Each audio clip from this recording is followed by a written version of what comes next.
এগুলো কি? হ্যাঁ ভাই, না আরাম, বহুত কষ্ট, বহুত। হ্যাঁ বহুত কষ্ট। কিছু বলবেন আমাদের প্রবাসী ভাইদেরকে, নতুন নতুন যারা আসতে চায়? বহুত কষ্ট। হ্যাঁ, এই প্রবাস জীবনটা অনেক কষ্ট। এখন শীতকাল আসছে, একটু আরাম লাগছে। যখন গরমটা আসে তখন যে কেমন লাগে, যারা প্রবাসে থাকে তারাই বুঝে। গরমের টাইমে অনেক কষ্ট, অনেক কষ্ট। আর ঠান্ডার সময়। আসসালামু আলাইকুম প্রিয় দর্শক, তো আমি আজকে আপনারা দেখাইতে চাইলাম যে আরব দেশেও যে আপনারা অনেকজন হইতে চাই যে রাজমিস্ত্রি কাজ হইতে, রাজমিস্ত্রি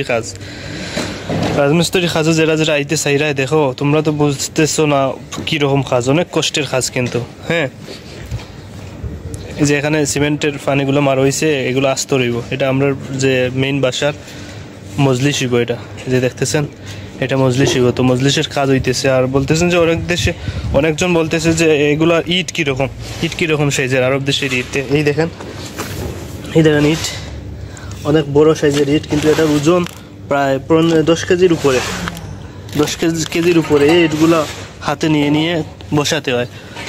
আর যেরকম কাজ আস্তর হয় কীরকম দেখেন, আরব দেশে আস্তরের সিস্টেম অনেক মানে অন্যরকম, আমাদের দেশের মতো নয়। এতে দেখতেছেন একটা ফিলার। হ্যাঁ, এখানে দেখো আমরা দেশে এগুলো গজ দিয়ে কাজ করতে হয়। হ্যাঁ, গজ এই পাশে লাগিয়ে তারপর এখানে আস্তর করতে হয়, কিন্তু এখানে স্টিলের ইয়ে আছে, নেট আছে, এগুলো দিয়ে তারা অতি সহজে অতি তাড়াতাড়ি এগুলো কাজ করতে হয়। এই যে দেখেন আমার ভাই এখানে কাজ করতেছেন। এই যে হাতে নিছেন এটা স্টিলের, এটা দিয়ে গজ লাগবে না, কিন্তু গজ আর লাগবে না, এমনিতেই এটা এখানে সিমেন্ট দিচ্ছেন। সিমেন্ট দেওয়ার পর এটা লাগিয়ে দিবেন, তারা এই যে লাগাচ্ছেন দেখেন, এই যে দেখেন উনি গজটা লাগাচ্ছেন। গজটা লাগানোর পর কেমন আছেন দেশি ভাই? হ্যাঁ ভালো। এই যে গজ লাগাইছেন, স্টিলের গজ লাগিয়ে এটা হ্যাঁ ভাই শুকুল খাল্লি বাল্লি আওয়াল টিকটক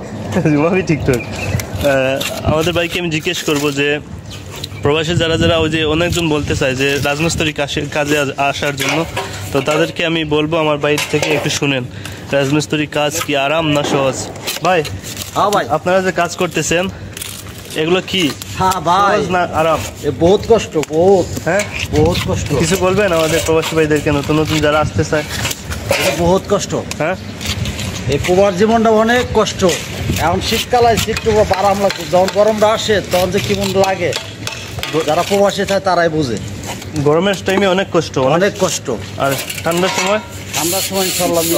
উনি বলতেছেন ঠান্ডার সময় অনেক ভালো, কাজ করতে সমস্যা হয় না, কিন্তু গরমের সময় অনেক বেশি কষ্ট, বহুত কষ্ট। তো যারা আসতে চায় নতুন প্রবাসী তাদেরকে কি বলবেন?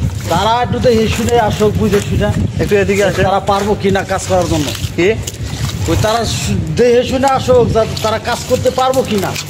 তিনি বলতেছেন অনেক কষ্ট, প্রবাস জীবন, জীবন। এই টাকা কামাই করে প্রবাস দেশে পাঠায়, সন্তান খুশি, বাপ মা খুশি, সবাই খুশি।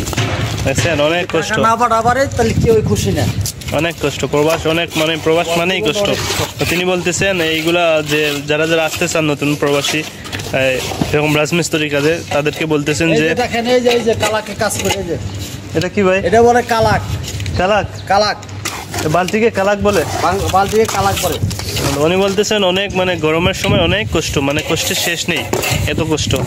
আবার ঠান্ডার সময় হলে অনেক ভালো, সমস্যা নেই। আসতে পারেন রাজমিস্ত্রির কাজে, আপনারা আসতে পারেন, সমস্যা নেই।